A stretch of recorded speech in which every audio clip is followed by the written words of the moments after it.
open up the box. I lift open the kind of lid. crack it open, and it's got this Yeah. fresh leathery smell, and inside is a pair of shoes. Very slick, shiny black leather shoes. Do they fit Caliban? Yeah.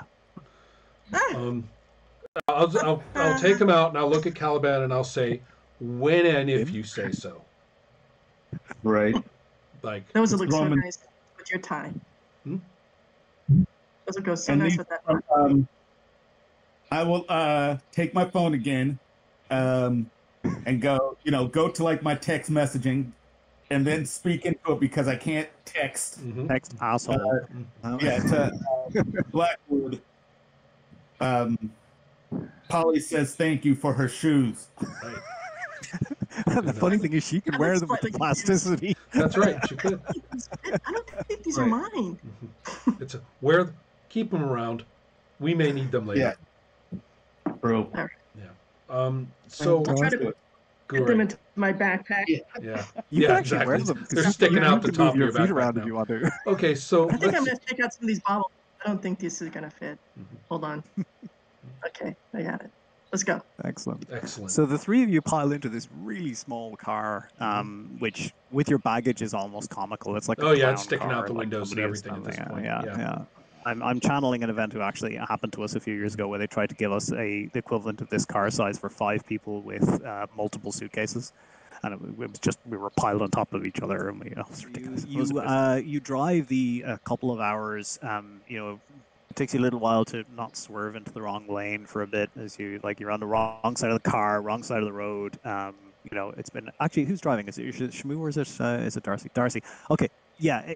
It takes you a little while to get back on the hang of it. Right, maybe 5 minutes, and then you're like, your mind immediately resets back because this is what you grew up with. So right. I'm kind of it's like, ooh, I'll do one thing where I like drive wrong American for a minute, and I'll go, ooh, and then I'll switch and I'll be different.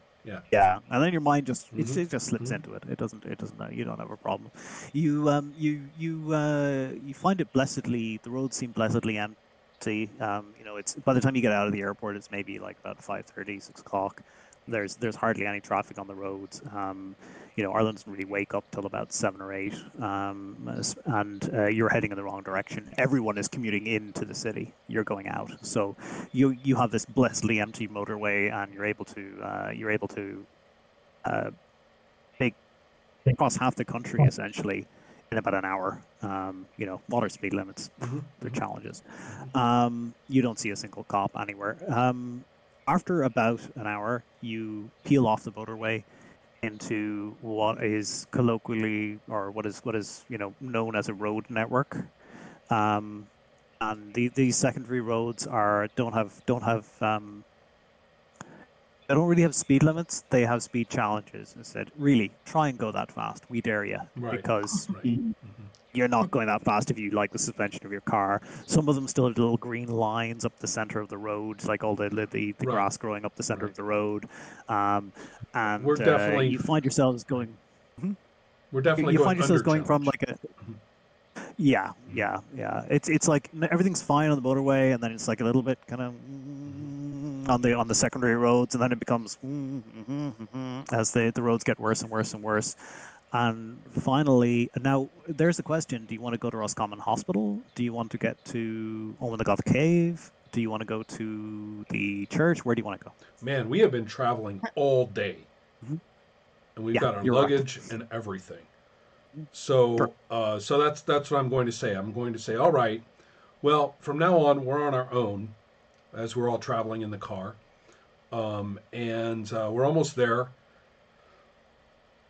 I don't really like taking orders from a dead guy without a little investigation, a little bit of consultation with my teammates. So I can tell you this. We've got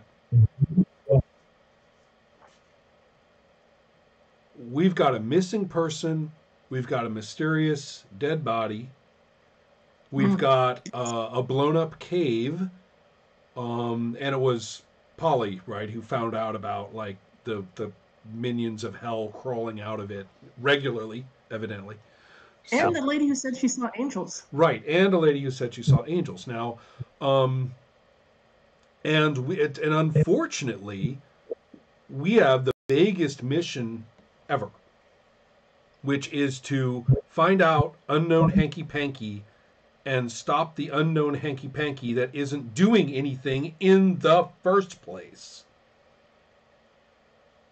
Well, it did something. It blew up a cave. Well, yeah, but it's all closed now. I mean, the police have shut down the whole thing. Nothing's happening. So we have to figure out what, if anything, is happening and then stop it. So, Well, I'm kind of the one thing that's kind of hanging there for me. Everything else, I'm sure there's an explanation, but the one thing that seems like I'm still a little hazy on this missing person. Who's this missing person? Why are they missing? Who took them? Did they get lost? Did they go back into a spaceship and fly away? I'm really curious about this missing person. I'm on it. Multiple missing persons, apparently, according to your file. Really? Because I only heard about family. one. A family. Oh, a family. Oh, a family.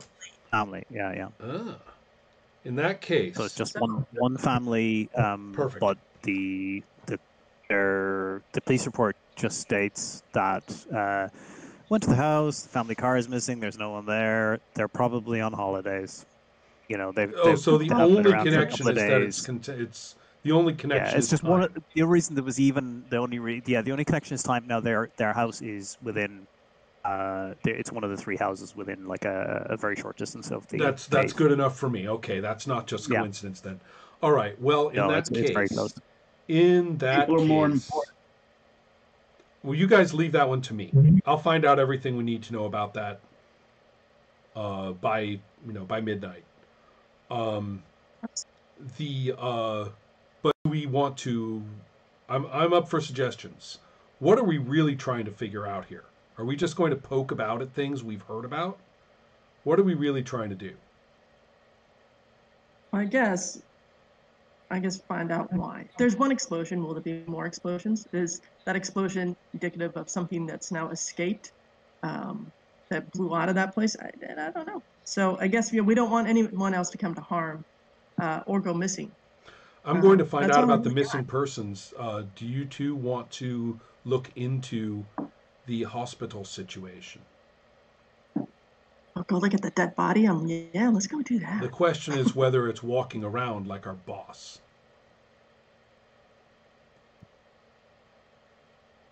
Well, are you suggesting we split up? I'm not used to really working with a little team, but whichever. Let's check on the family first then. You guys can wait in the car if you want to come with me. Where's the family's missing, right? They're the family home is about 200 yards from the cave. Oh, well, you know what? I'll go to the cave. You go to the house. I'll text you and I'll hold up my phone, which is probably like a small phone. It's like, maybe like one of those, like, those iPhones. Flip phones. Oh, yeah. Yeah. With fingers the size of sausages, but I'll text you. Right. Good. All right. I'm not sure that the house in and of itself is the place, but you know what? It might as well be. Then we'll head for the cave. And yes, text me if the cave blows up again. I'll be back. Okay, so to give you a rough idea of where everything is, the house is on the way to the cave. It's within, say, about 200 yards. And then if you go 10 miles towards where you're coming from, you will get to Roscommon, Roscommon Town, which is where the hospital is. So the first thing you will hit is Roscommon Town, where the hospital is, and then you will hit the little house and then the cave. Excellent. We're going to the cave part. Another Hospital, mile of that as well. depending on if the cave blows up or if the dead body walks out and leaves a trail of corpses from the morgue, we'll check out the hospital in the morning. Okay. It is now about 8 a.m. Man, so now what if that body decomposes faster? What if it's still rotting or disintegrating? wait a minute. There's whatever. so this body is rapidly decayed, but it is some kind of a archaeological body. So just based on some of the weird shit that we've seen, the possibility of it, no matter how rotted, getting up and going about its business is at least conceivable. That is true. Well, this is a small place. I'm sure the hospital is down the street from this cave. Well, okay, so hospital is relative terms, yeah. Hospital is about 10, would it be? It'd be 10 kilometers, about 7 miles from the cave. Fine, we're going to the cave first, as planned. We'll go. Okay. We'll head back. So you pass through Roscommon town, which is literally like a little pimple on the world. It's like, we missed it. You've already gone by, and you proceed down, as I say, these tiny little roads get tinier and tinier and smaller, until the road turns into a cart track just in front of the house. This seems to be an area where people park, where they to visit the site. You can see like parking spaces for about 7 or 8 cars. And a sign that says, "Come see the picturesque Hellmouth." Yeah, pretty much. Yeah, Omegoth Cave, blah blah blah blah blah. And there's, as I say, this gravel area where you can drop your car, and there's like a rather run-down looking bungalow with you can see a couple of kids' bicycles outside. There's a van parked outside the bungalow which has RTE written on the side of it, which RC knows is Radio Telefisheren, which is the national broadcasting company, national TV company. There doesn't appear to be anyone in the van. The house is obviously a house of a farm because it's got like a few sheds and stuff like that outside it, some farm machinery and stuff like that, but no other actual cars or anything like that. It's got a little bit of garbage in the front yard, kind of little plastic bags and stuff like that, but nothing incredibly excellent, incredibly damning or anything. So the two of you are headed into the cave, correct? Well, before we do that, you said there was an increase in energy levels. Is that still, was that just because of the explosion, or is there any kind of reason? Do we feel anything different in the air? Does my hair stand up on end or anything weird? That's a good question. Does anyone have any kind of car senses or anything like that? No, no, I don't. I do have, if incoming danger is involved, then I have relevant things. Okay, yeah, no danger. I mean, I've got some investigation, and that's about it. I think maybe give me a raw perception check. Yeah, cosmic awareness would do it too if you had cosmic awareness would do it. Yeah. Mm-hmm. Is there just perception on its own? It's a raw stat, so you double your attribute. I think, Jerry, isn't that it? When it's just a raw stat roll. It's just the stat. It's it's just the stat then. Okay, no doubling. Okay. Yeah. Or at least general. It might actually intuition might kind of play into it. Let's say intuition plus logical plus perception. Okay. Awesome. Do we have a degree of difficulty? DoD is say moderately hard, I would have said. So what's that about a minus? -5. -10 is hard, and then anything above that is really say hard, -7. Say -7. It's not that hard, but it's not stellarly. Okay, so to give you my final result, with the penalty is 18, and I get a +1 MOS. Nice. Oh, that's lovely. That's way better than. I'd rolled a 16, but minus that 7 just gives me a partial. So. Partial. Yep, okay. I got a partial as well. Okay. So Caliban and Schmoo can definitely feel there's a tingle in the air. Something like it's almost like you can taste something nice. It feels good. It feels like, I kind of feel like I could, that scene in Big Trouble in Little China where they all had a drink from that bottle before the big battle, and they're all like, yeah, man, I kind of feel kind of invincible. Yeah, it's kind of good. Yeah. It's that's the kind of way you feel right now. You're kind of a little bit giddy. Darcy, you're a little bit. Irish air is something else. Yeah, it's actually speaking of Irish air, the you can really smell the damp here. The whole bloody country smells damp, all of it. It just feels wet. That's also not helped by the fact that there is this low, misty rain falling. And for some reason or other, it seems to be able to drench you 5 times faster than any other rain you have ever felt. Though it even only looks like it's mist. It just feels like it's just a curtain of continual water falling on you. Though it feels like just mist to the touch. Yeah, it's pretty. It's nice. Everything's very, very green, very, very lush, and you can understand why. The Darcy, though, Flatmind feels not only that sense of Ka energy, but you can definitely feel like that the whole place around here is flooded with excess Ka. Like something big happened here. Something big is continuing to happen here. So you're feeling both the after effects of an explosion, but also like a generalized kind of First of all, in the air. He wasn't lying. This place is there's a huge discharge of Ka energy, and it's not over. It is continuing. It is active. I knew it. Well, I just give one look at Caliban and hold up my phone, which is ready for that text, and I'm going to go 2-dimensional and zip into the house. Okay. I get out of the car. As you look at that phone just for a second, you notice you haven't got a signal. Oh. A, you're in rural Ireland. B, that energy is interfering.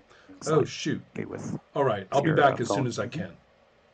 You might still get a text, but it may get delayed. Right, okay. Yeah, look out. And then, like, I know. after you're sitting there, the open chest wound, it's like, did it. Yeah, swell. Mm-hmm. I'll take off my jacket and roll up, my little sleeves. So now I'm just wearing my slacks and, my tie and my white shirt. And I head across the field toward the cave. Okay. You head down a little trackway towards the cave. And where's Polly going? Is she going towards the cave too? Or is she I'll trot after him. I'll look back over my shoulder at her like, all right. I'm oblivious. I just, hey, hold on. Mm-hmm. I don't have any traction in these shoes. I'm kind of slipping on the grass. Yeah, I'm really looking forward. To Polly busting it out when the time comes. Okay.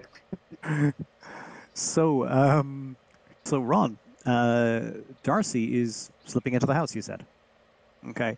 There's a you can see as you approach the house. There's like sitting on the fucking eave of the house are about 4 or 5 crows who are going fucking ape shit at you as you approach. They're like that kind of like horrible kind of crow like crackling noises they make, and one of them even kind of half dive bombs you for a moment. And you're kind of, what the fuck? It's like Alfred Hitchcock movie. But they all flap back up to where they up to the top of the house, and they kind of like they're almost barking at you like dogs.